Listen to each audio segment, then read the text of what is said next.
Alors, cinquième TP, il s'agit de mettre en lettres majuscules tout un texte. Donc on se doute que l'on va faire une fonction dont le paramètre sera une chaîne de caractères et ça retournera la même chaîne de caractères mais en majuscules. Alors il existe une méthode qui permet de faire ça sur une chaîne de caractères. Sauf que cette méthode, si vous l'appliquez sur une chaîne de caractères, eh bien ça va transformer effectivement cette chaîne de caractères. C'est-à-dire que vous n'avez plus accès à la chaîne de caractères initiale.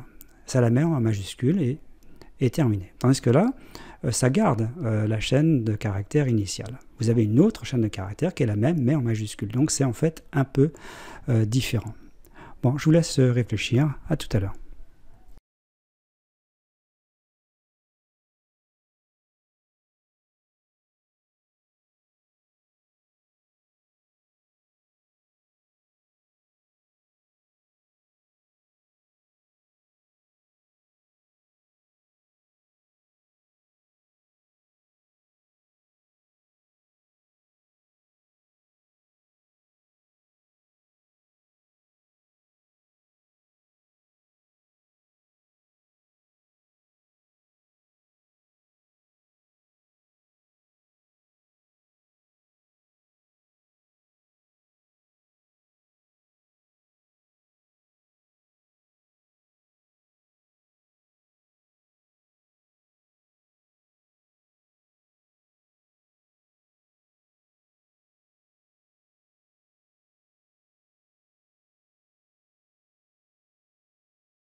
Donc l'idée, vous comprenez bien, c'est que cette fonction aura comme paramètre donc, cette chaîne de caractères, le texte en question, et il va falloir donc rajouter à une chaîne vide, donc ça sera une variable locale qu'on va déclarer au départ qui sera une chaîne vide, et il faudra rajouter au fur et à mesure des lettres de cette chaîne vide. Alors en fait, on va parcourir les caractères de la chaîne qui est en paramètre. Si c'est une majuscule, eh bien tout simplement on la rajoute à cette variable locale, et si c'est une minuscule, on la transforme en majuscule puis on la rajoute. Puis après on retourne cette chaîne qui était donc notre variable locale. Bon, alors comment ça va s'écrire? Donc voilà, donc cette fonction j'ai appelée maj, t, donc ça sera donc une chaîne de caractères, et ici tab, qui est au début une chaîne vide, eh bien c'est ça que je retournerai à la fin. Et tab, donc ça sera en fait la même chose que t, mais avec des majuscules. Donc pour cela, j'ai créé deux chaînes de caractères, t1, toutes les lettres de l'alphabet en majuscules, et t2, toutes les mêmes lettres de l'alphabet mais en minuscules, avec les mêmes indices. Alors ça sera important que ce soit exactement les mêmes indices, c'est-à-dire que la lettre F ici, qui a un certain indice dans T1, soit au même indice dans T2.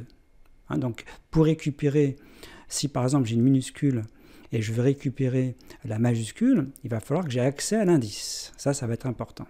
L'accès à l'indice de F dans T2 pour que je puisse récupérer donc grand F dans T1. Donc j'ai dit que je parcourais les éléments de T, c'est-à-dire les caractères de T. Donc c'est pour ça qu'il y a for i in T. Donc i, c'est pas un entier, i ça va être donc un caractère de la chaîne de caractères. Bien. Et là j'ai une variable que j'ai appelée OK. Alors, on va voir pourquoi j'ai mis OK ici égale 0, puis à un moment donné OK égale 1. Bon. Donc au début, imaginez ici dans l'exercice, ma chaîne c'est, vous voyez la chaîne c'est ici, et ma première lettre, c'est un A minuscule. Donc I, au début, c'est A, le caractère A. Et donc OK, c'est 0. Alors, ce que je veux, c'est savoir si cette lettre est une minuscule ou pas.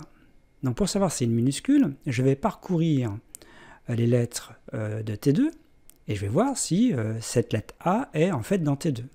Alors pour savoir si A est en T2, je parcours ici les éléments de T2, mais je les parcours à partir de l'indice. C'est pour ça que j'ai mis ici J in range, len T2. Donc J ici, c'est un indice. 0, 1, etc. Je vous explique pourquoi. C'est parce que quand on aura l'indice, on récupérera donc la majuscule avec cet indice, mais avec cette fois-ci la liste T1. Donc voilà, donc ça veut dire quoi le if ici? Ça veut dire si ma première lettre c'était A minuscule. Donc si je rencontre ici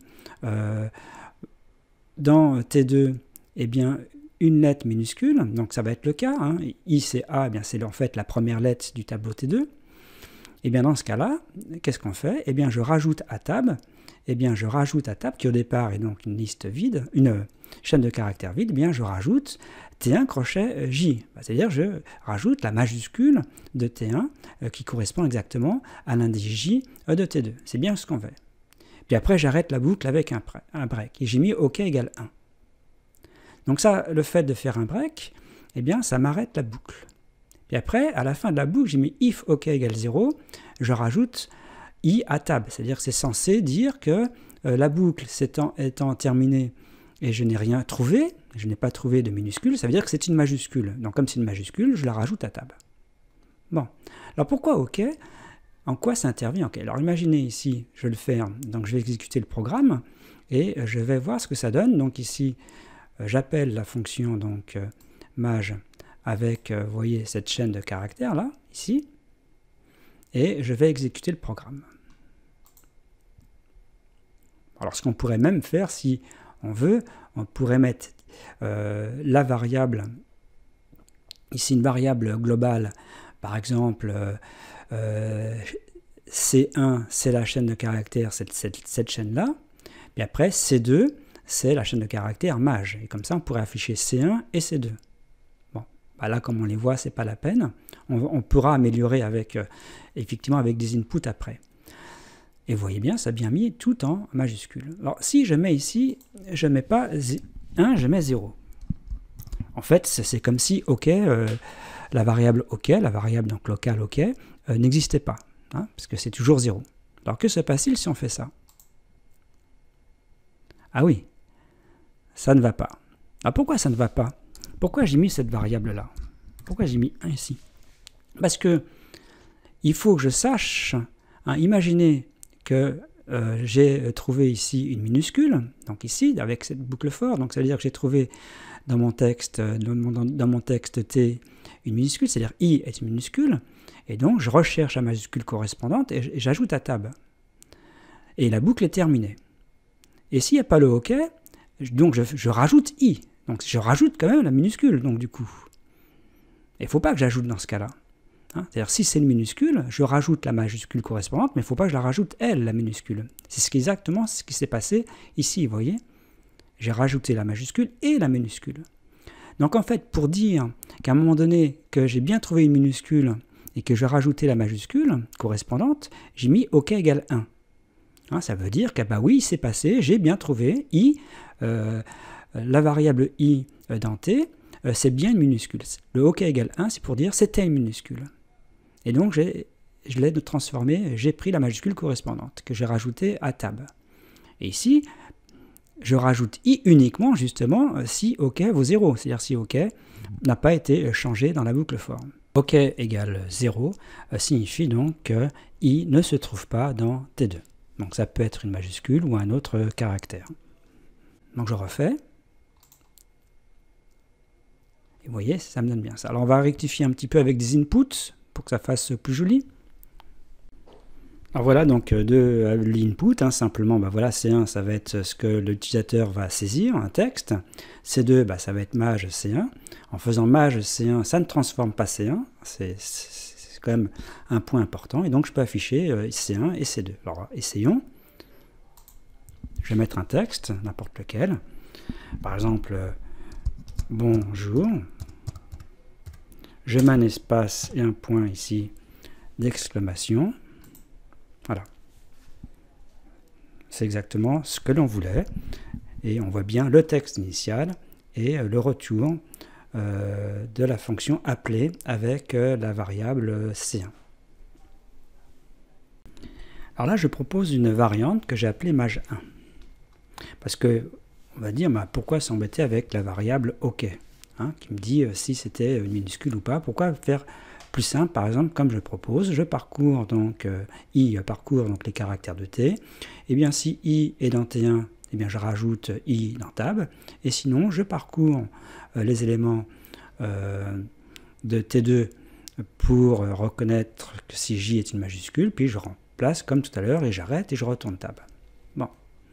Alors voyons quel est l'inconvénient de cette écriture de la fonction. Par exemple, je vais exécuter. Donc je vais mettre bonjour comme ça. On regarde. Bon, ça a l'air d'aller. Maintenant, vous devez normalement deviner le problème. Je vais mettre bonjour, un espace et des points d'exclamation. Ah! Alors vous voyez qu'ici on perd tout, on perd les points d'exclamation, on perd tous les autres caractères autres que T1 et T2. Bah, c'est normal, parce que prenez le point d'exclamation ici, dans le texte initial. Et donc à un moment donné, I va prendre cette valeur-là, point d'exclamation. Or, I, le point d'exclamation n'est pas dans T1, donc ça ne fait pas la ligne 22, ça passe à la ligne 23. Et la ligne 23, donc ça va faire à partir de la 24, ça va parcourir tous les éléments de T2, et on va regarder si le point d'exclamation, en fait, est dans T2. Bah, le point d'exclamation n'est pas non plus dans T2. Donc, du coup, il ne se passe rien. Donc, on ne retourne pas le point d'exclamation. Alors là, voilà une variante qui tient compte de la remarque comme quoi OK égale 0 signifiait que la variable I n'était pas dans T2. Et en fait, c'est ce que j'ai fait ici. Donc, j'utilise aussi la variante précédente qui ne fonctionnait pas. Donc, en fait, ici, l'instruction pour la ligne 21, quand je parcours I dans T, eh bien, si, je dis simplement si I n'est pas dans T2. Alors, si I n'est pas dans T2, c'est exactement ce que j'avais dit tout à l'heure, c'est-à-dire si ce n'est pas une minuscule qui se trouve dans T2, et bien dans ce cas-là, tout simplement, je rajoute I dans tab. Et sinon, comme je sais que ce n'est dans le cas contraire, c'est-à-dire que c'est dans T2, et dans ce cas-là, je transforme. Donc, vous aviez donc ici, vous avez deux possibilités, soit maj 2. Alors peut-être que maj 2 est peut-être meilleur, je ne sais pas. Alors ici, vous voyez, j'ai appliqué, là, vous voyez, ici, le résultat. J'ai mis bonjour ici, et voilà ce que ça m'a donné. Donc là, c'était C1, c'est la première chaîne de caractères, puis C2, c'est donc la deuxième chaîne de caractères. Voilà. Et donc on pourrait donc de nouveau exécuter le programme et écrire un texte et voir ce que donnent et C1 et C2.